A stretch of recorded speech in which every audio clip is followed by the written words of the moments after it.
తెలంగాణ రాష్ట్రం జనగాం జిల్లా రఘునాథపల్లి మండలంలోని మాదారం గ్రామంలో మెన్హీర్ బురుజు, చిట్టంరాళ్లగడ్డ, వీరుడి శిల్పం ఆ గ్రామ చారిత్రక విశేషాలుగా ఆధారాలుగా మనకు కానవస్తూ ఉన్నాయి.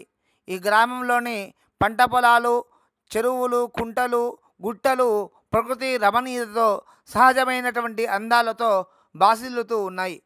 నిడిగొండ నుండి మాదారం పోయే దారిలో పొలిమేరలోని గుట్ట వెనుకాల భాగంలో పొలాల్లో మెన్హీర్ ఉంది.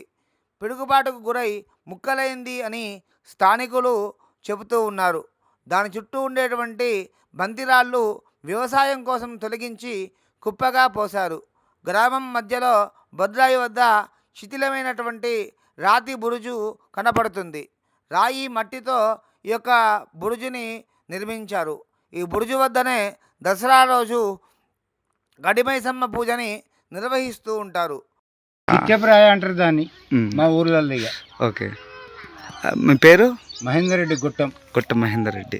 ఇది మీదే కదా భూమి? నాదే పట్టా భూమి. అదే చిట్టంరాళ్లగడ్డ అంటారు. ఇదొక ఎక్కువ ఉండే, ఇంకా చాలా ఎక్కువ ఉండే కదా. నేనే సాగు చేయించిన అంతా. అదే గొట్టం మహేందర్ రెడ్డి యొక్క పంట భూమిలో చిట్టంరాళ్లగడ్డ ఉంది. ఇక్కడికి వచ్చినప్పుడు ఇంకా చాలా ఉండేవి, ఇప్పుడు కొంత తక్కువైనాయి. ఇనుముని ఉడికించి ఆయుధాలు తయారు చేసి మిగిలినటువంటి వ్యర్థ పదార్థమే చిట్టం రాళ్ళుగా మన చరిత్రకారులు శ్రీరామోజు హరగోపాల్ సార్ చెప్పడం జరిగింది. ఆ చిట్టం రాళ్ళని మనం ఇప్పుడు ప్రస్తుతం చూస్తూ ఉన్నాం. ఆనాటి ఇనుము పరిశ్రమకి ఆధారంగా చెప్పవచ్చును.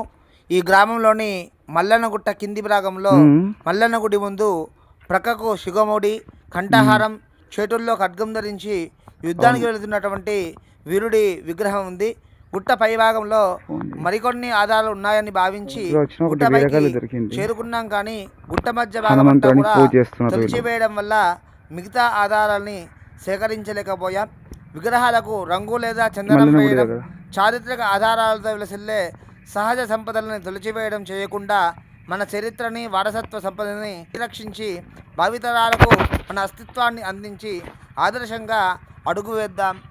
ఈ వీడియో చేయడానికి విషయ సేకరణలో మాకు సహకారం అందించి చక్కటి మార్గాన్ని మాకు అందిస్తున్నటువంటి కొత్త తెలంగాణ చరిత్ర బృందం కన్వీనర్ శ్రీరామోజు హరగోపాల్ గారికి, ఈ గ్రామ వీడియోను చేయటంలో మాకు సహకరించేటువంటి నాగార్జున గారికి, మహేందర్ రెడ్డి గారికి, జయపాల్ రెడ్డి గారికి ప్రత్యేక ధన్యవాదపూర్వక నమస్కారములు.